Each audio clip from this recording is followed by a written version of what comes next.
لا إله إلا الله لا إله إلا الله نحمده ونصلي على رسوله الكريم اما بعد اعوذ باللہ من الشیطان الرجیم بسم اللہ الرحمن الرحیم وَلَقَدْ آتَيْنَا مُوسَى الْكِتَابَ وَجَعَلْنَا مَعَهُ أَخَاهُ هَارُونَ وَزِيرًا فَقُلْنَا اذْهَبَا إِلَى الْقَوْمِ الَّذِينَ كَذَّبُوا بِآيَاتِنَا فَدَمَّرْنَاهُمْ تَدْمِيرًا صدق اللہ العظیم۔ سورۃ الفرقان کی آیت نمبر 35 اور 36 آپ حضرات کے سامنے تلاوت کی ہیں۔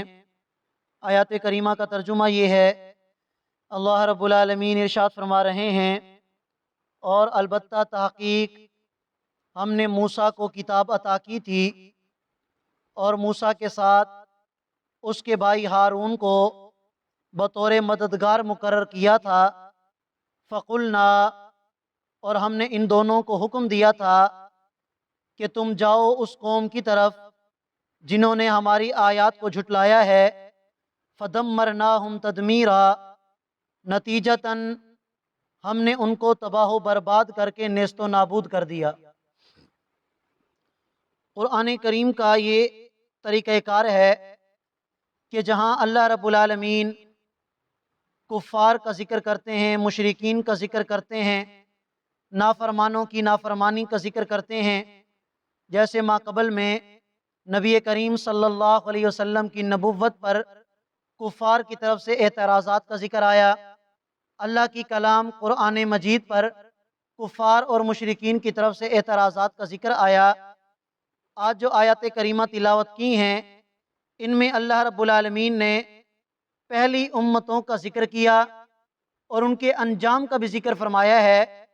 تاکہ یہ بات واضح ہو جائے اہل ایمان پر کہ قرآن کو ماننے والے اور وقت کے پیغمبر کی بات ماننے والے اور اس کے مطابق زندگی گزارنے والے، ان کا انجام کیا ہوتا ہے، اور وقت کے نبی کو جھٹلا کر اس کے خلاف زندگی گزارنے والے، ان کا انجام کیا ہوتا ہے۔ حضرت موسیٰ علیہ السلام کا ذکر کیا گیا اور فرمایا کہ حضرت موسیٰ علیہ السلام کو ہم نے تورات عطا کی تھی، اور حضرت ہارون علیہ السلام جو حضرت موسیٰ کے بھائی تھے، ان کو بطور مددگار مقرر فرمایا تھا، اور اللہ تعالیٰ کی طرف سے انہیں یہ حکم ملا تھا کہ آپ اس قوم کی طرف جائیں، اور اس قوم سے مراد فرعون کی قوم ہے، کہ آپ اس قوم کی طرف جائیں کہ جنہوں نے ہماری آیات کو جھٹلایا ہے۔ آیات کو جھٹلانے سے مراد یہ ہے کہ انہوں نے اللہ تعالیٰ کی خدائی کا معاذ اللہ انکار کر کے فرعون کو اپنا خدا بنایا ہوا تھا۔ اللہ تعالیٰ کو حضرت موسیٰ علیہ السلام جو وقت کے پیغمبر تھے، ان کی بھی تکذیب کر کے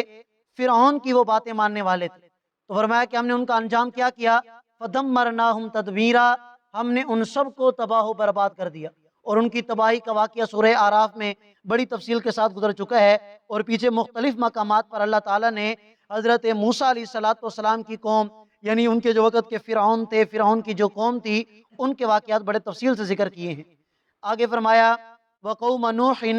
اور نوح علیہ السلام کی قوم، لما کذبوا الرسل،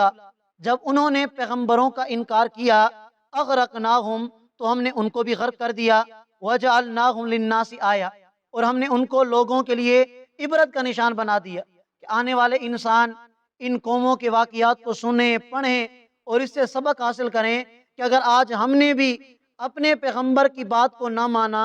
قرآن کے مطابق زندگی نہ گزاری، تو اللہ ہمارے ساتھ بھی وہی انجام کر سکتے ہیں جو اللہ نے ان کا انجام کیا ہے۔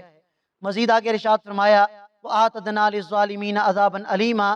ظلم کرنے والوں کے لیے ہم نے دردناک عذاب تیار کر کے رکھا ہے۔ آپ اندازہ کریں کہ دنیا میں اللہ نے ان قوموں کو کتنے بڑے بڑے عذاب دیے، اس کے باوجود بھی اللہ ارشاد فرماتے ہیں کہ یہ تو کچھ بھی نہیں، آگے مزید ان کے لیے دردناک عذاب تیار ہیں۔ تو پتہ چلا کہ جو وقت کے پیغمبر کی بات نہ مانے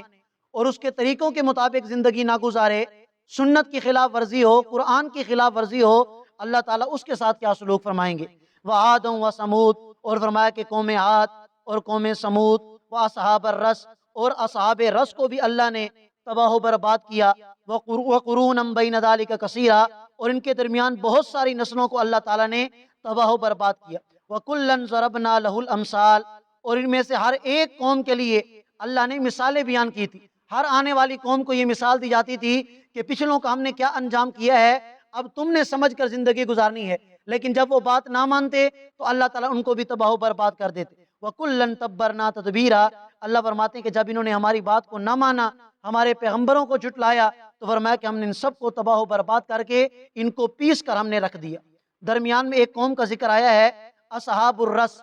رس کہتے ہیں کچے کنویں کو۔ اس قوم کے بارے میں قرآن و حدیث کے اندر کوئی تفصیلات ذکر نہیں کی گئیں۔